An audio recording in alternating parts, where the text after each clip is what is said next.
So atong utanon nga dala kamunggay, gabi or karlan, doon ay palya, then talong o batong okra.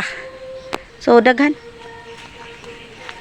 So ana gyud na pag may itinanim, may aanihin. Wow ka, basta buhay probinsya, libre tanan basta magkugi lang gyud. So for today's video guys, nag-uban mi ni Papa karon kay nanguha mi og utanon. So di asa mi dapit sa sapa kay nagkuha mi og karlan. So ana jud na guys, basta magkugi lang gyud ta do taga bukid ta, makalibre gyud tag mga pagkaon, sudan. So wala man mi basakan. So magapalit medyo mi og bugas. So ang mga amo alang mapalit po diri as bukid sudan, isda or kanang buwad, ginamos or usahay magkarni mi koy puol baya pud magsigi tag-utan.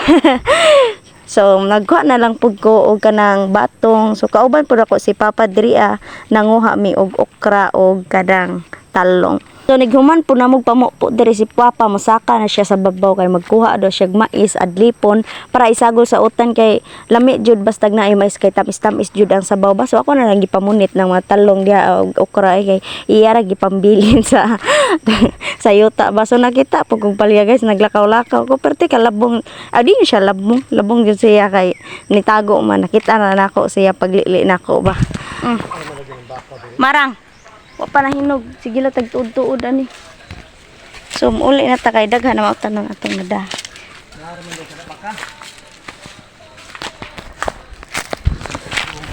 So pag uli giandam na dayon si Papa ra nag-adlip sa mais guys kay sayang daw kuno ko kaayo di lang daw nako apilong pakaw. So nag-anag pud siya mais kay gigutom na daw siya wala pa mi kaluto. So napod tay tanglad pang palasa guys.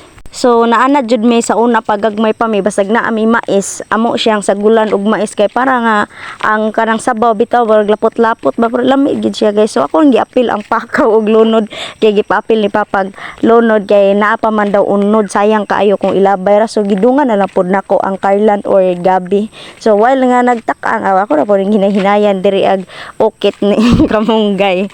So ako ni isagol ning talong pero dili daw pikason kay di siya ganahan og kanang bali malata ba. So ako ra ni siyang gikuan og so isa iyang kuan gunitanan daw ilunod ra siya tibuok guys kay iyara daw butangan og asin og bali suka. So while nagsoroy-soroy si Papa sa ubos guys ay nakakuha siya panabo na hinog daw dadto sa punuan ba kay ang isa natagak naman kay gikaon man sa kanaang kabog. So atong niaging mga adlaw nakaharbis baya pod mi. So hinog na jud siya guys. So ako sa ni pagngon ng kamera kay mga on meron taod-taod. So thank you for watching guys ug may adlaw sa tanan diha.